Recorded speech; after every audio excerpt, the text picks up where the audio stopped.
Den Customer Lifetime Value zu steigern, stellt Unternehmen immer wieder vor Herausforderungen. Zudem verändert sich dieser Prozess ständig.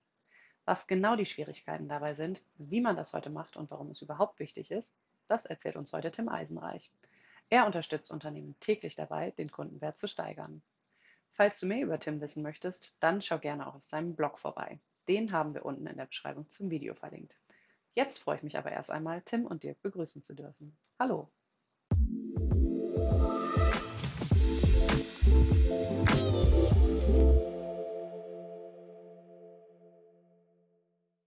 Spannendes Thema, Inga. Hallo, Tim.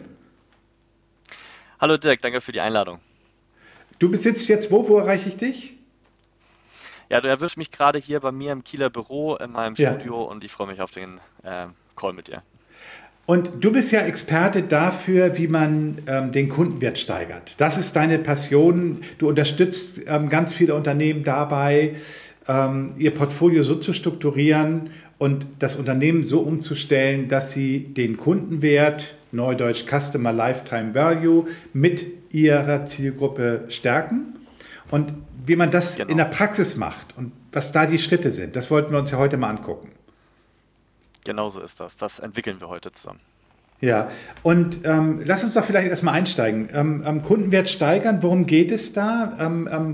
Geht es darum, um Rabatte oder um Produkte oder was sind da die Stellschrauben, mit denen ich spiele? Genau, grundsätzlich geht es erstmal darum, dass Bestandskunden zu entwickeln deutlich günstiger ist als Neukunden zu generieren. Mhm. Und das ist halt der Kernpunkt. Und als Vorbereitung, um Bestandskunden wirklich entwickeln zu können, muss ich mein Produktportfolio bzw. meine Angebote anpassen. So, und dafür müssen wir erstmal kurz verstehen, ein Angebot bedeutet nicht ein Rabatt. Ein Rabatt Mhm. ist 20% auf das Auto, ein Angebot ist einfach das Auto anzubieten. Ne? Mhm. Und jetzt können wir noch unterscheiden zwischen einem Produkt und einem Angebot. Ein Produkt ist einfach nur das Auto.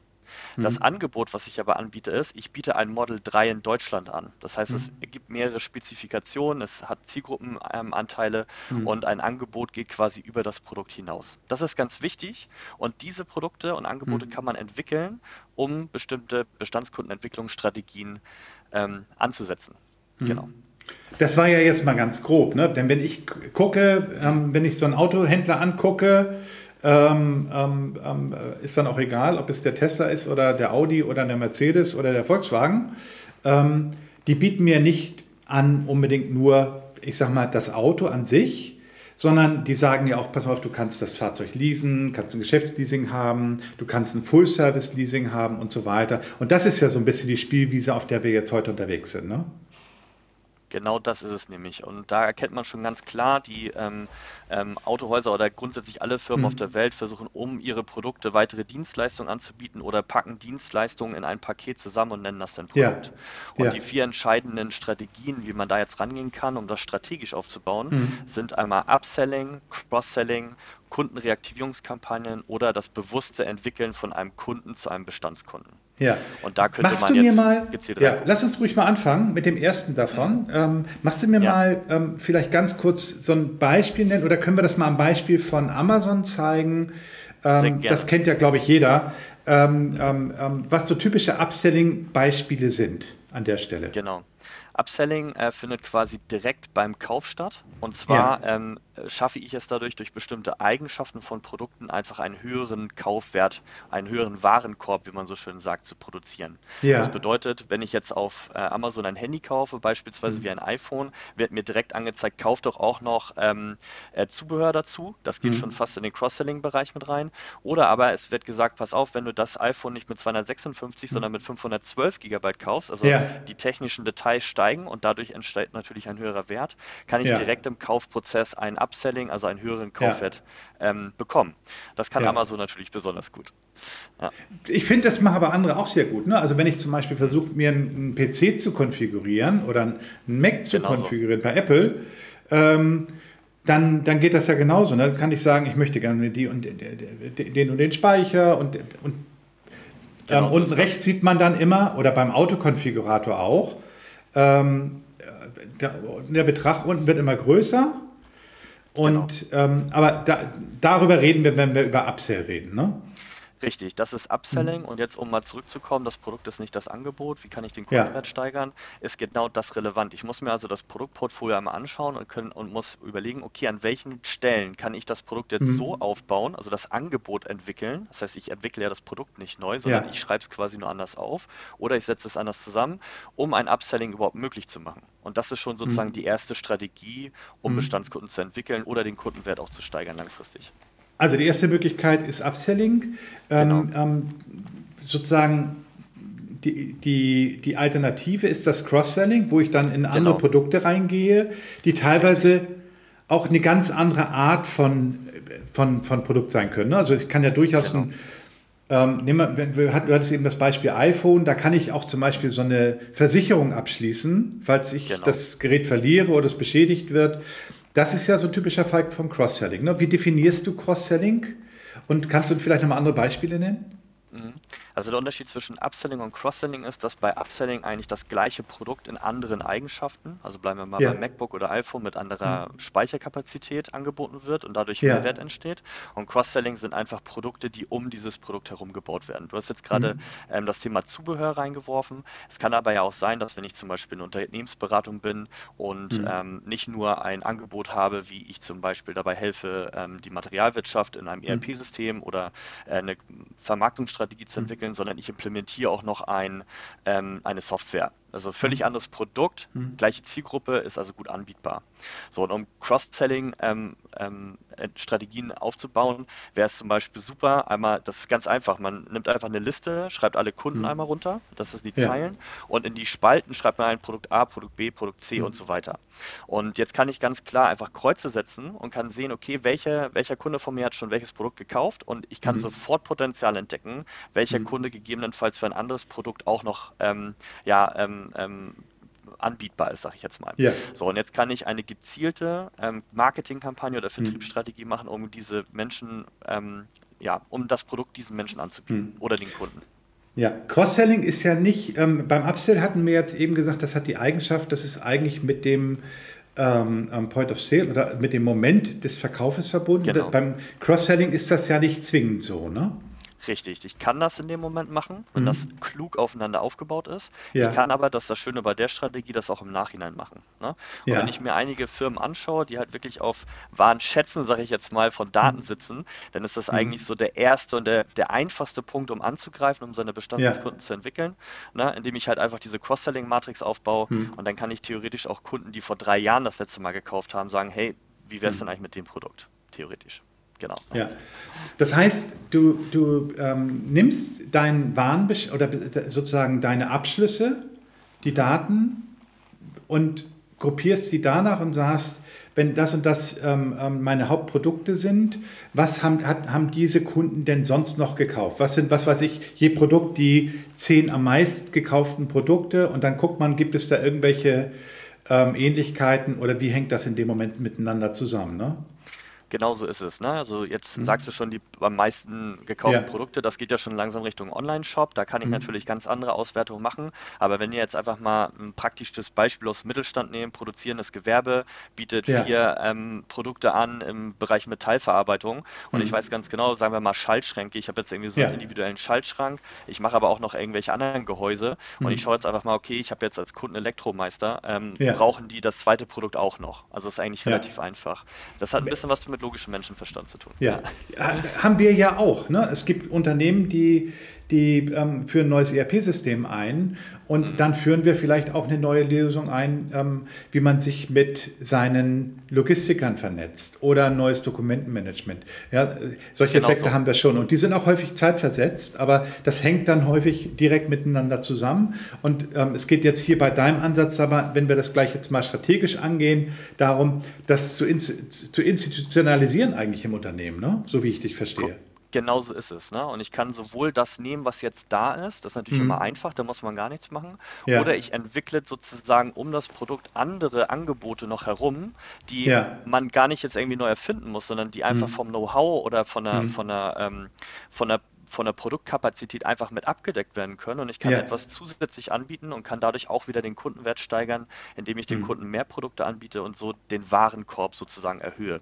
Ja, Also um das mal anders zu sagen, das Angebot wird dann größer, das man ja. schreibt.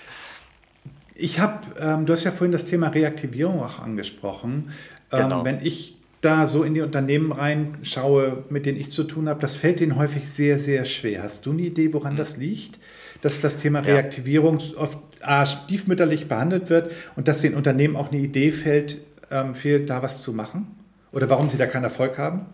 Absolut. Also es sind zwei Probleme eigentlich. Hm. Viele Unternehmen in Deutschland sind immer noch sehr anfragegetrieben. Das heißt, es kommen sehr viele Anfragen rein, die irgendwie abgearbeitet wird. Ne? Und wenn ich jetzt Hm. etwas reaktiviere, dann muss ich halt proaktiv nach außen gehen. Ja.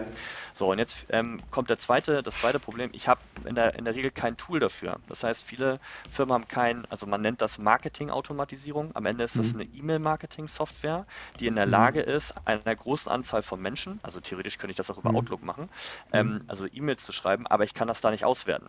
So, und Hm. wenn diese beiden Punkte da sind, das heißt, ich treffe die Entscheidung, okay, ich Hm. möchte jetzt wirklich aus meinen Kunden mehr rausholen, dann muss ich proaktiv rausgehen, Hm. brauche eine Software und ab dem Moment ist Hm. das eigentlich relativ einfach und Hm. da fehlt jetzt, glaube ich, einfach ein bisschen das Know-how. Wie gehe ich das jetzt an? Was ist die richtige Hm. Software? Wie schreibe ich diese Hm. E-Mails? Gehe ich den Leuten sprichwörtlich auf den Sack, wenn ich das mache, um das mal Hm. ganz deutsch, Hm. um das mal sozusagen. Na, und da braucht, glaube ich, die eine oder andere Firma einfach Hm. ein bisschen Hilfe. Ist aber grundsätzlich Ja. nicht ganz so schwer. Ja, also meine Erfahrung ist, wenn du es nicht automatisierst, wird es nicht konsequent gemacht. Das ist korrekt. Genau. Ja, Und also, wir sagen, ja, mach ich du. wollte nur sagen, wir unterscheiden da immer ganz gerne zwischen einer einmaligen Hm. Reaktivierungskampagne und Automatisierung. Ne? Also Hm. das Einfachste, was man ja machen kann, ist, ich habe irgendwie 2.500 Datensätze zum Hm. Beispiel in meiner Firma und Hm. ich schreibe jetzt einfach allen, die ein bestimmtes Produkt, ich habe mal eine Hm. Wand gestrichen bekommen oder ich habe einen Schaltschrank geliefert bekommen oder was auch immer, Hm. schreibe ich einfach eine E-Mail, hey, du hast an Tag X, Hm. vor einem Jahr, vor 3 Jahren oder wann auch immer, Hm. das letzte Mal bei uns gekauft, willst du das Hm. gleiche Produkt nochmal kaufen? Hm. Das ist die einfachste Form. So, das muss ich nicht Hm. automatisieren, das kann ich Hm. einfach jetzt machen.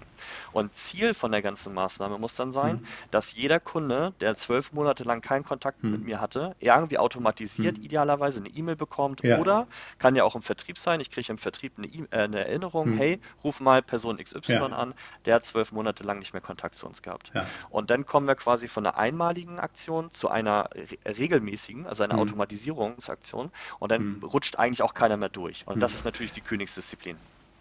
Wobei, das ist gar nicht so schwer. Also jedes ERP-System unterstützt sich heute dabei, Filter zu setzen Korrekt. und zu sagen, hier, sag mir mal die Kunden, die folgende Produktkategorie, sagen wir jetzt, seit einem Jahr nicht mehr gekauft haben.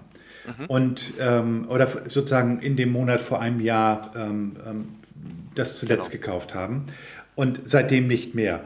Und egal, ob ich dann mit diesem Werkzeug oder mit einem anderen Werkzeug arbeite, die Daten zu übergeben, ist dann eigentlich kein Hexenwerk. Ich muss mich nur einmal daran setzen. Vielleicht musst du da auch gleich nochmal was dazu sagen, wie man sowas angeht. Das ist ja dieses Drei-Schritte-System, wo wir gleich nochmal drauf gucken wollen. Da sollten wir das vielleicht nochmal formulieren. Das war ja die Reaktivierung. Mhm. Jetzt nochmal als vierten Punkt hattest du genannt, den es zu behandeln geht, wenn es um die Kundenwertsteigerung geht. Das vierte Segment war das Thema Bestandskunden. Richtig, genau. Worum geht es dir dabei? Genau, also wir müssen einmal unterscheiden, einmal auch wieder vom Kopf her. Ne? Es ist Ja, eigentlich relativ logisch, aber was ist ein Kunde und was ist ein Bestandskunde? Ein Kunde ist irgendwann in der Vergangenheit ein Mensch oder eine Firma, die bei mir mal ein Produkt oder eine Dienstleistung erworben ja. hat. So ein Bestandskunde ist per Definition, wenn wir das jetzt einfach mal für uns beide hier unter uns mal kurz Mhm. definieren wollen, ist ein Kunde, der regelmäßig kauft in einer bestimmten Frequenz. Das kann aber sehr Mhm. unterschiedlich sein. Ne? Eine Frequenz kann einmal am Tag sein, einmal im Monat, einmal im Jahr Ja. oder meinetwegen auch einmal in 5 Jahren. Man weiß ja nicht, was da draußen alles an Produkten und Dienstleistungen ist. So, und wenn ich jetzt mir überlege, dass ein Bestandskunde gegebenenfalls sogar vertraglich festgelegt Mhm. regelmäßig kauft, einmal im Jahr, dann ist der für mich natürlich deutlich Mhm. wertvoller als ein Mhm. Kunde, den ich immer wieder reaktivieren muss, den ich immer wieder animieren muss zu kaufen. So, und jetzt gibt es natürlich verschiedene Wege, wie ich einen Kunden zu einem Mhm. Bestandskunden hinentwickeln kann. Na, ganz einfach ist es natürlich bei digitalen Produkten mittlerweile, weil ja mittlerweile alles auf Abo umgestellt wird. Das Mhm. würde ich mal behaupten, sind so gut wie alle Mhm. Bestandskunden. Ne? Aber wie mache ich das im Handwerk? Wie mache ich das Mhm. im Mittelstand? Wie schaffe ich das, Ja. mein Angebot Angebot und Produktportfolio, und jetzt kommen wir wieder zurück zum Thema, so aufzubauen, dass ich nicht nur ein einmaliges Angebot, sondern irgendwie ein Dauerangebot schaffen kann, das Ja, Menschen oder Firmen kaufen können. Und ja. das ist sozusagen dann die Königsdisziplin von Bestandskundenentwicklung. Das heißt, kann über Upselling und Cross-Selling hin zu Hm. Reaktivierung gehen, das heißt einen einmaligen Kunden wieder zu einem einmaligen Kauf Hm. animieren, oder ich entwickle wirklich Kunden ganz systematisch zu Bestandskunden, sodass ich einen Hm. regelmäßigen Cashflow vertraglich festgelegt habe. Und das will ja am Ende des Tages jeder Hm. irgendwie hinkriegen. Genau. Und das ist die Königsdisziplin. Du hast Handwerk angesprochen. Die einzigen Gewerke, die mir im Moment einfallen, die das wirklich bei mir regelmäßig machen, sind Gartenbau und Schornsteinfeger. Das Ähm, stimmt. die machen wirklich Bestandskundenarbeit. Mhm. Ähm, ähm, Wobei ich glaube, Handwerker ist heute auch ein schwieriges Beispiel, weil die in der Es ist ein Regel heutzutage nicht das Problem, also die schreien nicht nach Aufträgen, die suchen eigentlich nur Fachkräfte. Das stimmt. Wobei sich mittlerweile das Thema ein bisschen wandelt, aber das wäre vielleicht Ja, nochmal ein Thema für ein zweites Video. ja, Aber grundsätzlich kann man auch da Ansätze finden. Ne? Man muss halt hm, da ein bisschen auf die Zielgruppe schauen. Wenn ich jetzt einen ja, Handwerker habe, dann sind häufig Handwerker dann gebraucht, wenn irgendwas hm, kaputt geht. Das ja, kann ich natürlich schlecht automatisieren. Aber wenn ich zum Beispiel größere Firmen habe, die größere hm, Gebäude haben, dann ist das für mich als Firma zum Beispiel sehr wichtig, dass wenn ich so hm, einen Fall habe, dass jemand sofort innerhalb von 24 Stunden kommt.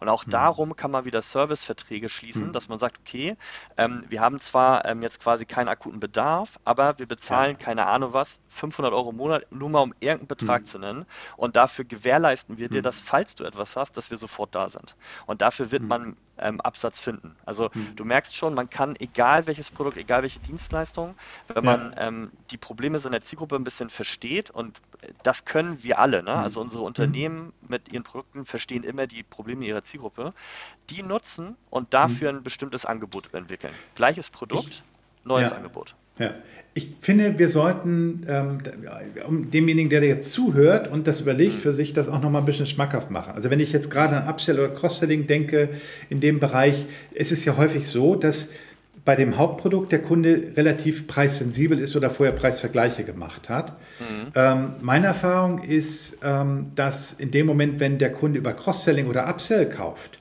die Margen in der Regel höher sind. Also wir hatten vorhin das Beispiel mit dem Auto. Ja, in dem Moment, wenn dann sozusagen die Kreuzchen gesetzt werden, dann steigt die Marge beim Hersteller.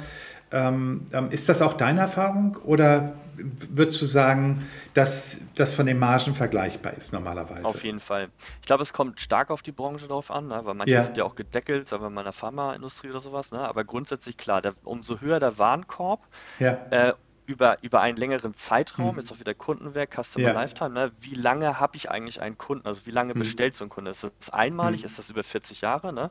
Und grundsätzlich ist es so, umso mehr Produkte im Warenkorb hm, liegen, umso höher ist auch die hm, Marge. Ne? Wenn ich aber Richtung Bestandskunden denke, dann kann das häufig sein, dass halt das einmalige Angebot, also dieses meinetwegen Setup von einem ERP oder auch ja, der Schaltschrank, der geliefert wird, das einmalige Angebot wahrscheinlich immer ein bisschen höherpreisiger sein wird hm, als ein langfristiger Vertrag. Ne? Ich gebe mal hm, wieder das Beispiel mit dem Handy von dir vorhin bei Amazon. Das iPhone kostet mal wegen 1.000 €, die Versicherung aber 2,50 € im Monat. hm, Verstehst du? Also hm, vom Preissegment extrem unterschiedlich. Aber wenn ich natürlich jetzt 1.000 Leute habe, die hm, 2,50 € im Monat bezahlen, kann man sich wieder ausrechnen, okay, cool, hm, monatlicher Cashflow gibt mir Sicherheit, hm, das zahlt vielleicht mein Büro, meine Mitarbeiter. Und die können sich dann darum kümmern, wieder neue Angebote zu platzieren, das neue iPhone also hm. zu verkaufen. Ne? Also grundsätzlich kommt das ein bisschen auf die Strategie drauf an, aber wenn man mal ganz ehrlich ist, umso höher der Hm. Warenkorb, umso höher Marge und Gewinn Hm. und Umsatz, logischerweise. Das heißt, dieses Thema Kundenwert steigern heißt letztendlich, dass ich darauf abziele, auf der einen Seite mit weniger Vertriebsaufwand, weil ne, die Genau. Relation Vertriebsaufwand, Marketingaufwand in Relation zum Warenkorb, ähm, da, da wird dann der Verkauf billiger. Und auf der anderen Seite, ich steigere nicht nur meinen Umsatz, sondern ich steigere auch die Marge mit dieser Mhm. Herangehensweise. Das sind ja, ich sag mal, das sind ja drei Hebel, drei Stellschrauben, die aus Anbietersicht eigentlich fast zwingend sind. Ja? Also müsste eigentlich Definitiv. jeder machen an der Stelle. Genau, sage ich auch Was, immer. was muss er denn mal Ja, haben? ja, Was sind denn wir haben über drei mhm, Voraussetzungen gesprochen. Was muss ich genau. konkret tun, um dahin zu kommen? Genau, es sind genau 3 Punkte. Erstmal Ja. muss ich, also das ist ja das Schöne, ich brauche ja nichts Neues, ich habe quasi alles, ne? Also ich brauche erstmal ein vernünftiges Datenmodell. Das heißt, ich schaue Ja. mir einmal alle Daten an, die ich habe, alle Kontaktdaten, Hm. alle Unternehmensdaten, alle Deals oder Verkaufschancen oder Angebote oder Verkäufe der Ja. letzten, sagen wir mal, 5 Jahre. Und dann kann ich mir eine vernünftige Excel-Tabelle aufbauen, wo eigentlich alles Hm. drinsteht, was ich brauche. Hm. Das muss ich dann ein bisschen segmentieren, weil es gibt Hm. ja nicht jedes Produkt, jede Hm. Zielgruppe her, aber das ist etwas, was man dann aufbereiten muss. Das ist Ja. Schritt eins. So, dann brauche ich Schritt 2. Das lassen wir ganz kurz nochmal meine Notizen schauen. Genau, das Produktportfolio. Ich muss also Ja. schauen, wenn ich die Daten aufbereitet habe, was habe ich eigentlich alles in meinem Produktportfolio und Hm. kann ich sämtliche 4 Strategien mit diesem Produktportfolio anbieten oder muss ich zusätzlich zu meinem Produktportfolio die Angebote, also wie ich das Hm. formuliere, ein wenig umformulieren oder die Dienstleistungspakete ein bisschen unterschiedlich zusammenbauen, dass das überhaupt möglich wird, Bestandskunden zu entwickeln. Hm. So, und wenn ich dann meine Daten habe mit Potenzial auf Ja. Cross-Selling und so weiter und so fort und ich habe meine Produkte, die ich denen anbieten kann, dann muss ich einfach nur noch eine Marketing- und/oder Vertriebsstrategie wählen, um das an den Mann oder an die Frau zu bekommen. Ne? Marketing wäre dann, ja, Frage? Hm. Ja, bevor wir gleich jetzt auf Marketing und Vertrieb kommen, Mhm. ich denke, das ist wichtig, dass ich diese Kreuzchen nicht nur setze in Bezug auf sozusagen meinen, in Anführungsstrichen, Kunden, sondern dass ich da auch nochmal gucke und differenziere, ob ich verschiedene Kundensegmente habe. Ja, Definitiv. es gibt ja verschiedene Zielgruppen. Jetzt der eine adressiert im B2B-Bereich zum Beispiel Dienstleister und vielleicht produzierende Unternehmen und vielleicht unterscheidet sich da ja irgendwas. Oder im B2C-Bereich Total. junge Leute, ältere Leute, Menschen, die im Homeoffice arbeiten, je nachdem. Also ich finde, es ist wichtig, beim Produktportfolio das auch immer noch mal herauszuarbeiten für die jeweilige Zielgruppe in dieser zielgruppenspezifischen Produkt. Ja, Genau. Wie nennt das Produktportfolio-Matrix ist das dann, ne? Oder wie nennt sich das? Genau, also am Ende des Tages gibt es Hm. unterschiedliche Matrixe, sage ich jetzt mal, aber Hm. ich sag mal, Ja, die einfachste Form ist halt, ich habe halt alle Menschen in einer oder hm. alle Unternehmen in einer Zeile, die Ja, Produkte hier und jetzt muss ich sage immer, sinnvoll segmentieren. Und das ist hm. dramatisch unterschiedlich Hm. nach Branche und nach Ja, Produkt und nach Dienstleistung. ja, Ne? ja. So, es kann zum Beispiel sein, dass ich nach Ländern segmentieren muss. Es kann Hm. aber auch sein, dass ich segmentieren muss nach der Häufigkeit, wie jemand gekauft Hm. hat. Hat er einmal Hm. gekauft oder 100 Mal? Na, das Hm. muss man sich im Detail anschauen. Die Ja, Grundlage, und das aber das Schöne ist, einfach seine eigenen Daten nehmen, die man eh schon hat. Und das ist halt relativ einfach. Genau. okay. Tim, ich hatte dich da jetzt an der Stelle ja eben unterbrochen. Der dritte Punkt, da geht es in die Richtung Vertriebs- und Marketingstrategie und die entsprechenden Maßnahmen. Das ist so der dritte Bereich. Worauf muss ich da achten? Was sind die Herausforderungen, was sind die Maßnahmen, die da auf jeden Fall dazugehören? Genau. Also das Schöne ist, wenn ich jetzt meine Daten nehme, die ich jetzt ja sowieso schon habe in der Firma und ich Ja, habe das entsprechende Produktportfolio, muss ich das ja. jetzt ja eigentlich nur noch matchen. Ne, das heißt, ich brauche irgendwie einen Kommunikationsplan, nenne ich das mal, entweder eine Hm. Marketingstrategie oder eine Vertriebsstrategie. Wenn ich jetzt Marketing wähle, und das kommt ein bisschen darauf an, ob ich das Ja. jetzt in der Firma schon aktiv nutze, ne, und man kann es natürlich auch neu Hm. aufbauen, dann wäre es zum Beispiel sinnvoll, eine Automatisierung zu nehmen, die E-Mail-Sequenzen versendet an ein bestimmtes Segment aus diesem Hm. Datenmodell, was ich habe, und bietet denen das entsprechende Produkt dazu an, mit dem Ja, Ziel zum Beispiel, sich bei mir ins Formular einzutragen oder mich anzurufen. Das wäre ja. dann die passive Strategie, Marketing. Oder ich habe vielleicht schon ein Vertriebsteam, 3, 4 Leute und ich sage einfach, pass auf, liebes Vertriebsteam, wir konzentrieren uns heute mal auf das oder die nächsten 3 Monate auf das Segment Produkt C, sage ich jetzt mal, und Hm. biete doch bitte mal den potenziellen 60 Kontakten hier dieses Produkt an und schauen wir mal, dass wir das irgendwie durch die Produktpipeline kriegen. Und Ja. so schaue ich mir dann die Ressourcen an, je nachdem, was da ist, oder ob ich etwas draufsetzen will und wähle Hm. entweder eine Marketing- oder eine Vertriebsstrategie. Und wenn man sehr Hm. schnell und sehr effektiv sein will, kann ich auch beides machen. Genau. So, das heißt, wir haben jetzt als Voraussetzung, sagst du, ich brauche die Daten, ich brauche Mhm. ein passendes, muss ein zielgruppenspezifisches Produktportfolio herausarbeiten, Genau. wo ich dann auch sage, welche Produkte passen auch für welche Art der Maßnahmen, also Upsell, Cross-Selling, Reaktivierung und Richtig. Bestandskunden herausarbeiten. Und das dritte ist Marketing und Vertrieb. Nun hatten wir ja vorhin mal rausgearbeitet, so Beispiele. Ich glaube, das gibt ja Unternehmen, die uns immer was vormachen. Gucken wir mal Richtung Amazon. Mhm. Was machen die uns denn vor, wovon wir wirklich was lernen können? Wenn du jetzt mal so durchgehst, Upsell, Cross-Selling, Reaktivierung, Bestandskunden. Mhm. Ja, also der entscheidende Unterschied ist, dass sie wirklich sämtliche Strategien umsetzen. Das würde ich jetzt Hm. einem Unternehmen erstmal nicht empfehlen. Ne? Also ein Unternehmen, Hm. was jetzt anfängt, Bestandskunden zu entwickeln, würde ich jede Strategie einzeln aufbauen, weil wir wissen alle, wenn Ja. man 5 Sachen gleichzeitig macht, dann funktioniert es nicht. So, aber wenn ich bewusst immer wieder reaktiviere, dann kann ich halt bewusst diese Hm. Strategie einsetzen und das langfristig in die Firma mit etablieren. Dann ist das ein Teil des Vertriebsprozesses. Ja. Ne? Amazon hat natürlich diese ganzen Schritte schon durch. Ne? Das heißt, bei jedem Kauf, den ich täte, wird sofort ein Upsell angeboten. Hey, kauf doch Hm. noch hier den größeren Drucker. Hm. Das sieht man dann da Hm. unter immer Hm. mit Vergleich, das kann der Drucker, das kann der Drucker. Ne? Es wird Hm. sofort Cross-Selling angeboten. Zum Handy wird das Zubehör geliefert, Hm. wird was weiß ich was geliefert. Die Versicherung hattest du vorhin angesprochen. Hm. Ne? Reaktiviert, also ich glaube, es gibt kein Unternehmen, was mehr E-Mails schreibt als Amazon. Wobei, will ich mich jetzt nicht ganz aus dem Fenster lehnen, aber auf jeden Fall sind sie ganz vorne mit Hm. dabei.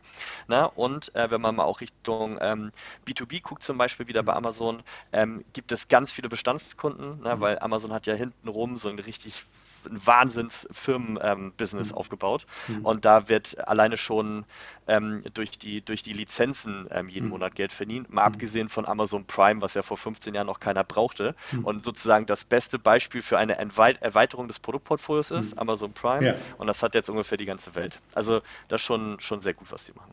Logischerweise. Ja. Du meinst, da kann man was von lernen. Ich Abgucken glaube schon. Ja, ist ja nicht so ganz verkehrt. genau. Tim, wir hatten ja am Anfang, Inge hatte schon darauf hingewiesen, es gibt einen Blog, den kann man eigentlich Mhm. nur empfehlen. Ich glaube, du hast auch einen Absolut. Newsletter, Genau, habe ich auch, ähm, ja. den man bei dir abonnieren kann. Kann ich auch nur ans Herz legen, wenn du dich für das Thema Vertrieb und Marketing interessierst. Tim, ich danke dir ganz herzlich. Ich hoffe, wir machen mal wieder was zusammen. Und dann würde ich Ich würde mich sagen, freuen, ja. Vielen Dank. dann hat das letzte Wort meine Kollegin, die Inga in Lissabon. Tschüss, Tim. Ciao. Vielen Dank, Tim. Wer Fragen zum Thema hat, der darf natürlich gerne auf uns oder auch auf Tim zukommen. Seine und unsere Kontaktdaten findest du unten in der Beschreibung zum Video. Und wenn dir das Video gefallen hat, dann hinterlasse uns gerne einen Like. Vielen Dank schon mal dafür und bis bald.